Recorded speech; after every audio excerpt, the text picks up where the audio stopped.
So this is just a few pictures of my experiences for the past couple of years.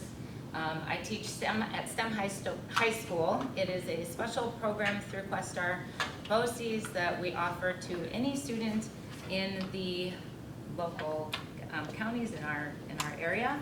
And they get to choose to be here, and they get to take college classes along with their high school classes to earn a pathway in a specific career. And so I'm working hard continuously to try and provide opportunities. Am I not talking loud enough? No, you're fine. It's me. Provide opportunities for my students that align to a specific pathway that they might choose. So as freshmen and sophomore at STEM High School, they get exposure to all these careers and business partners through Jim Church and some of our affiliates. And then by the time they're sophomore, second semester sophomore, they've chosen a pathway and they're earning associate's degrees or certificates in the field. So this is a really exciting opportunity for all of our students, and they get to choose to be part of it, and it's on the Hudson Valley campus. It's a really awesome experience, and I want to contribute to that. And so we've got Dr. Berglund here, some of the fellows that came to RNA Institute. This is a student from Mexico City from last year. This is Dr. Lewis. She helped me my first year doing wet lab experience. Again, Dr. Berglund. And then Rob is the technician at the RNA Institute. He worked a lot with Justin this year. And then these are all my kiddos. Okay, so I'm going to start off with the lesson because I don't want to talk. I want you guys to be able to dig in. So I'm going to give you some clues. Yeah, they're kind of put together. And I want to read this to you. This is the situation introduction lesson to my biotechnology unit that I created this summer. Or I'm in the process of creating this summer. You are learning about Novogene Therapeutics, which is a flagship autoimmune therapeutic company. They've created this, this drug called Immunifix. It's been known as the gold standard for over a decade. It works by modulating the immune system to reduce inflammation, giving patients relief from their joint pain and swelling and fatigue. But in the past 2 months, there's been a situation. Doctors have reported troubling patterns. Patients are showing unexpected side effects. And after receiving their scheduled doses, some recover after supportive care, but others relapse into severe autoimmune systems. So your job as the Novogene Incident Response Team is to take a look at the clues given to you in the packets and try and examine all the available data, spot patterns, and propose some sort of hypothesis. Hypothesis is a little, maybe a theory or an idea, a claim, that is causing this problem. So again, these are my students. I always want to point them out, they're sweet. So this is the incident timeline. You have in your packet 5 pieces, data tables. One is a patient data summary. One is a batch origin chart. One is the distribution log, environmental audit notes, and then the pharmacist notes. And I'm just going to give you some time to talk with your team and see if you can identify any patterns or any relationship to what's happening here. See if you can create the storyline or the reason why this is occurring. Maybe an idea or has a story, some sort of plan or hypothesis, a claim that they want to throw out there for just discussion purposes. I'm going to tell you, I'm going to kind of tell you the answer. I'm going to lead you down that path.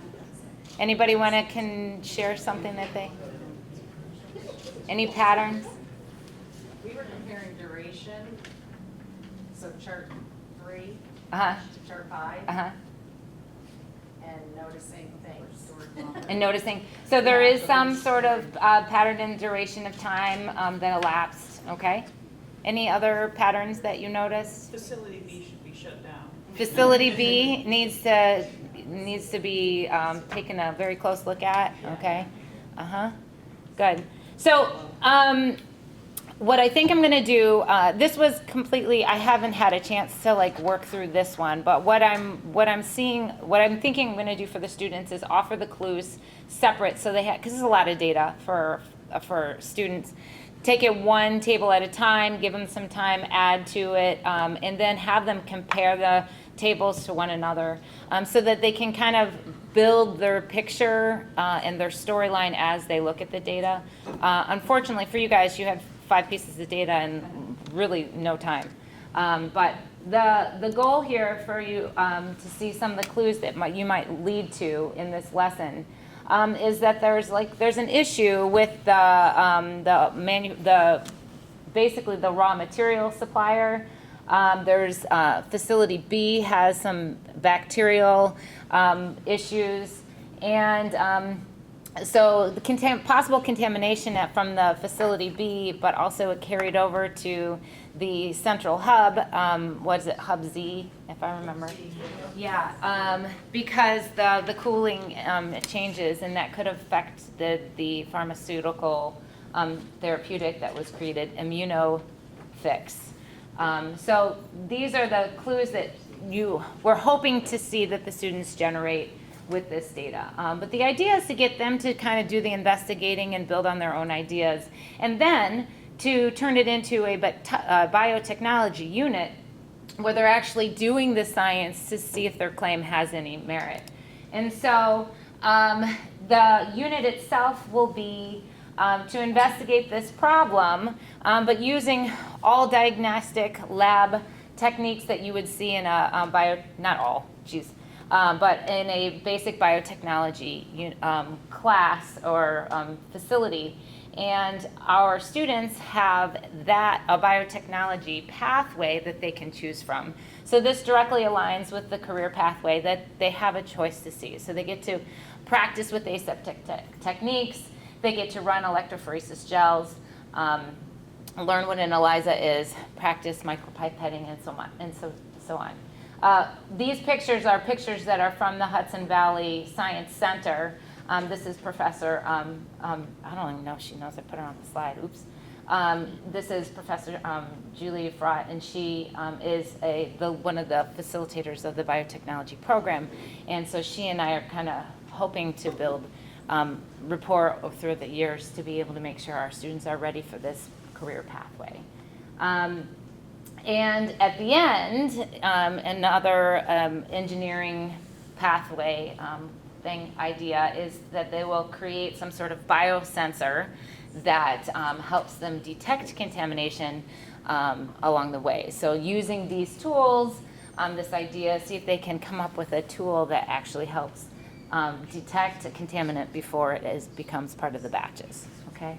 So as you can see, there's a lot of storylines in my teaching. We are a PBL, project-based approach to learning school. I have been very excited to work on 4 brand new classes that STEM High School is using this year. Aside from the life science biology, the goal of these 4 new classes is to prepare kids for their career pathways and to provide as much science and engineering practices as I can that help them see what real science and real engineers do in the field, and give them a taste of different sciences and different engineering tools that they might be exposed to. And so I've been spending my summer writing these classes and building units under these 4 titles, and really working hard to build relationships with different career specialists in the field. And that's where RNA Institute, you will see, is embedded in a lot of these lessons. So these are just this course descriptions, but what I did here is I highlighted all of the units, or topics, I guess. Some of them are units right now in my brain, not quite completed, but that are directly connected to my experiences here at the Summer Research Institute. The BioDetect is the lesson intro that I just worked with you. Innovation and Ethics in Modern Biology connects with the unit I did last year called Rights on Trial, which was genetics related, and we took a deep dive into myotonic dystrophy, and we actually had the Planko family speak. This is, these are professors that are working and researching this myotonic dystrophy, the disease, but they also are really, they're active members in the association, and the Plankos also have the disease in their family, so they have been interviewed. They spoke with my students and allowed them to have an interaction, a Q&A on what it's like to live with a disease like this. And then the past and future contributors to STEM. Dr. Andy Berglund is a leading researcher for myotonic dystrophy and a lot of genetic repeat diseases. And the RNA Institute is a leader in building RNA therapies, not just looking at the DNA, but actually looking at therapies that address the process between the genetic code and the actual what's happening to these symptoms, and targeting therapeutics for that. So there's a lot of names from the RNA Institute that I'm contributing to this research that I will be highlighting. Cracking the Code is a unit on bioinformatics that I have learned this summer and will continue to practice. It is, bioinformatics is taking all that massive data and turning it into figures that can be analyzed for further research. And it is a very, very new area for me, lots of coding. It's not my favorite subject, so I've done a lot of learning, and anybody who likes that can help support me this year as I build that unit.